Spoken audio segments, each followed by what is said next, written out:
అసలు భారతదేశం ఇంత పెద్ద దేశం, వీళ్ళందరికీ వ్యాక్సిన్ వచ్చేటప్పటికి వాళ్ళ వంతకి సగం మంది పోతారు. అలాంటిది భారతదేశంలో వ్యాక్సిన్లు మనమే తీసుకోవడమే కాకుండా మిగతా దేశాలకు కూడా సప్లై చేస్తున్నారు.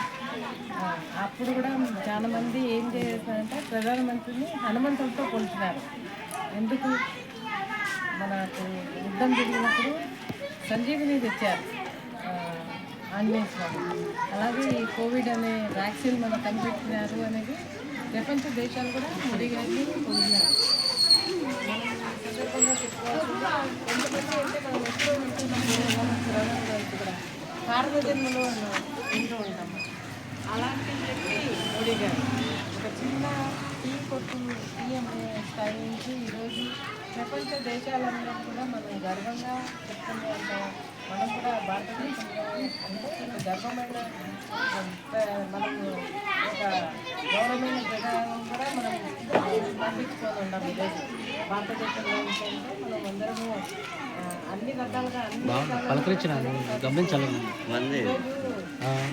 జీడిపి అంటే తీసుకున్నా కూడా 4వ ప్లేస్లో ఉన్నాం. రోజు రోజుకి మనం ఎదిగిపోతూ ఉన్నాం.